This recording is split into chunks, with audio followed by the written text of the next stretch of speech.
Hello, friends and everybody. This is Ahmad Raza. I'm from West Bengal and I have qualified JRF in December 2019 examination.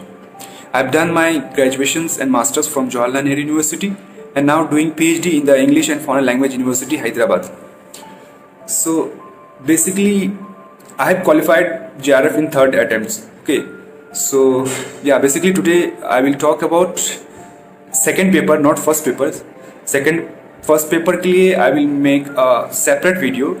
So most important हमारा second paper होता है and second paper का syllabus ऐसा है कि we can cover it, we can prepare well for this subject. First paper का syllabus ऐसा है कि आप कितना भी पढ़ लो, you might be missing something. So I will focus on second paper which is our language, Arabic language. ये सिलेबस रिवाइज्ड हुआ है और नेट दिसंबर का एग्ज़ाम पेपर भी थोड़ा सा पैटर्न चेंज हुआ है. I think this is good sign. Firstly revised syllabus के बारे में बात करूं तो बहुत पुराना सिलेबस था पहला वाला और बहुत दिनों से पढ़ते आ रहे थे. मतलब एक चीज़ को बार बार पढ़ना भी बहुत बोरिंग होता है. So good thing is some new things were added. So new thing पढ़ने में भी अच्छा लगता है, कुछ नया नॉलेज होता है. So it's good for me, I don't know. And एक बात जो ये है कि मैं अपना व्यूज शेयर कर रहा हूँ, मैंने कैसे तैयारी किया, प्रिपरेशन किया है, मेरा क्या स्ट्रेटेजी था, मैंने कैसे नोट्स बनाए थे, मैं उसके बारे में बात करूँगा. आई डोंट नो कि सारे लोग इस पर एग्री होंगे नहीं होंगे. सो सेकंड पेपर रिवाइज्ड हुआ है एंड गुड थिंग कुछ नए चीज़ ऐड हुआ है. तो नए चीज़ पढ़ने में सबको अच्छा लगता है, पुराना चीज़ को कितना आदमी पढ़े बार बार. And another thing is last exams happened in December. So दिसंबर का पेपर भी थोड़ा सा पहले का जो पैटर्न था उससे हट करके हुआ है.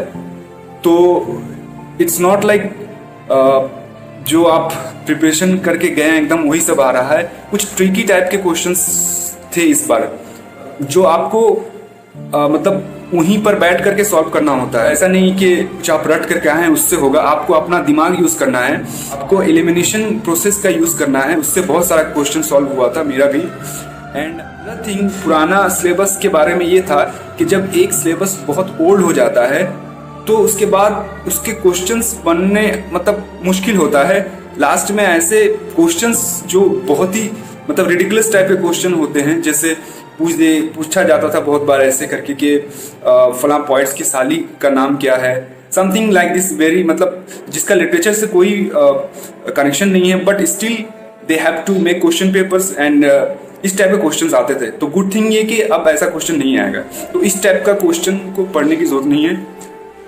सेकेंडली जो न्यू ऐड हुए हैं उनके बारे में आप नेट में सर्च करके नोट्स बनाइए और उसके हिसाब से उसका प्रिपरेशन कीजिए. नाउ मेरा क्या स्ट्रेटेजी था पढ़ाई करने का. मेरा स्ट्रेटेजी ये था कि पहली बात तो ये कि फर्स्ट अटेम्प्ट में JRF आना बहुत मुश्किल होता है. सो या आप कितना भी पढ़ लो, हाँ कुछ लोगों का एक्सेप्शन होगा, ऐसा नहीं कि किसी का नहीं हुआ, बट मेरा थर्ड अटेम्प्ट में हुआ and I am happy with that.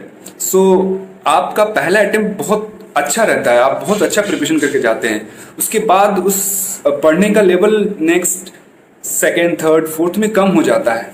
But first attempt बहुत इंपॉर्टेंट होता है, वो आपको बहुत ही अच्छे से देना है, वही आपका बेस बनाता है. उसके बाद आप रिवीजन करते हो. तो फर्स्ट पेपर जिनका भी फर्स्ट अटेम्प्ट होगा उसको ऐसा सोच के देना है कि मेरा फर्स्ट अटेम्प्ट ही में JRF क्वालिफाई हो जाए. बाकी उसके बाद अगर नहीं भी होता है तो आप उसका एक बेस बन जाता है, उसी बेस से ही आपको फिर आगे का काम बनता है. सो सिलेबस जो हमारा है शुरू से लेकर के आज तक, मतलब असरे जाहिली से लेकर के असरे हदीस तक, तो मेरा जो था मैंने इनको 4 हिस्सों में बल्कि 3 हिस्सों में मैंने इसको इस टाइम को पीरियड को बांट दिया था. असरे जाहिली से लेकर के असरे इस्लामी और उमवी को भी उसी में, फिर असरे अब्बासी और असरे हदीस. और मेरा ये प्लानिंग रहता था कि मैं 1 घंटा या 2 घंटा करके थोड़ा थोड़ा करके रोजाना इन तीनों पीरियड्स को थोड़ा थोड़ा करके पढूं, रेदर देन के एक दिन ये पढ़ा एक दिन वो पढ़ा। इससे क्या होता है कि बहुत सारे मैटर्स इंटरकनेक्शन होता है, एक से मतलब पढ़ने के बाद फिर दूसरे में आते हैं, दूसरे से तीसरे में आते हैं, तो इस तरीके से एक हेल्पफुल होता है। तो मेरा ये स्ट्रेटेजी था कि सबसे पहले तो जो भी बुक्स रिकमेंडेड है, आपको पता ही होगा बुक्स के बारे में, तो उन बुक्स से आप अपना सेल्फ नोट बनाइए। दूसरे का नोट ठीक है, आप उनको दूसरे का नोट से देखिए, बट उन सब से हट करके आप अपना एक नोट बनाओ। उससे क्या होगा कि वो आपको कभी कभी ऐसा होता है ना कि क्वेश्चन देख करके आपका नोट्स में जो लिखा होता है उधर माइंड स्ट्राइक करता है कि अरे वहां पर मैंने लिखा था। तो अपना सेल्फ नोट होना बहुत जरूरी है। आप कितना भी पढ़ लो, बट सेल्फ नोट अगर नहीं है आपके पास तो बहुत मुश्किल होता है। तो सारे पीरियड्स का, सारे लोगों का जो भी ऐड हुआ है उसमें आपको अपना सेल्फ नोट बनाना है। और जिनका फर्स्ट अटेम्प्ट हो गया, सेकंड थर्ड दे रहे हैं, उनको नया कुछ बुक्स वगैरह पढ़ने की जरूरत नहीं। जो आपने लिखा हुआ है वो मोर देन इनफ है, उसी को आप रिवीजन कीजिए, बार बार उसी को रिवीजन कीजिए। और साथ साथ में अभी जो न्यू सिलेबस आया है उसी पर स्टक रहिए, उसी के हिसाब से आपको प्रिपरेशन करना है। जो भी सिलेबस है उसमें बलागा का है, उसके अलावा जो भी मुस्तलहात है, सब कुछ जो लास्ट पेपर था सब कुछ उसी से आया था, कुछ भी नया हट करके नहीं आया था। तो उसी सिलेबस के हिसाब से उसको रहिए, अपना सेल्फ नोट से ही पढ़िए। और जहाँ तक हो सके मतलब जब एग्ज़ाम टाइम करीब आए तो दूसरे नए बुक्स वगैरह पढ़ने की जरूरत नहीं है। और सबसे इम्पोर्टेंट थिंग जो मैं अभी बताने जा रहा हूँ वो ये है कि ग्रुप डिस्कशन। एग्ज़ाम से 1 महीना पहले या 15 दिन पहले आप पढ़ना बंद कर दीजिए। मतलब पढ़ने का मतलब, बंद करने का मतलब ये है कि आप नए बुक्स वगैरह कुछ पढ़ना बंद कीजिए और आप अपने दोस्तों के बीच में, फ्रेंड्स के बीच में 2 लोग 3 लोग मैक्सिमम 4 लोग, उससे ज़्यादा नहीं, बैठ करके डिस्कशन कीजिए आपस में। एक एक पीरियड को ले लीजिए, असर जाहिली के बारे में क्वेश्चंस शुरू कीजिए, फिर असर उमवी के बारे में, असर इस्लामी के बारे में, असर अब्बासी के बारे में। डिस्कशन बहुत ज़रूरी है, बिना डिस्कशन के कुछ नहीं हो सकता। मैं बताऊँ, हम डिस्कशन करते थे 4 लोग, तो उनमें से 3 लोगों का JRF हो गया अल्हम्दुलिल्लाह। तो ये डिस्कशन बहुत इंपॉर्टेंट है।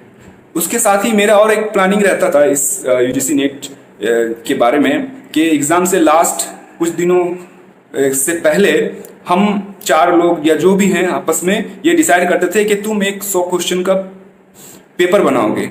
4 लोग अलग अलग तरीके से 100 क्वेश्चन बनाएंगे तो कितने हो जाएंगे? 400 क्वेश्चन। मैं गारंटी दे सकता हूं कि more than 50 questions UGC net paper के उन 400 में से आपको मिलेगा। तो इस तरीके से स्ट्रेटेजी के साथ हमने प्रिपरेशन किया था। मैंने बहुत ज़्यादा नहीं पढ़ा था कभी भी, फर्स्ट पेपर ही में मैंने पढ़ा था, उसके बाद बस रिवीजन किया था और डिस्कशन किया था और यही सब मेथड से अपना काम करा था। तो बेसिकली आपको डिस्कशन पर लास्ट टाइम में बहुत ज़्यादा फोकस करना है। और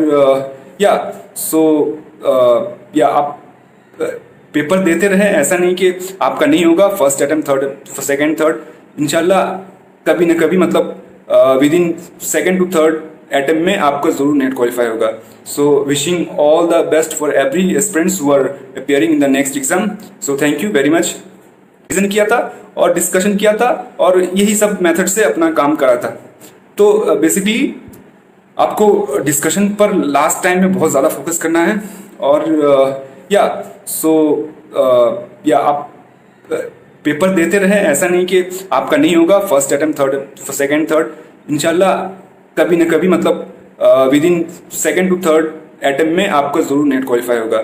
सो wishing all the best for every aspirants who are appearing in the next exam. So thank you very much.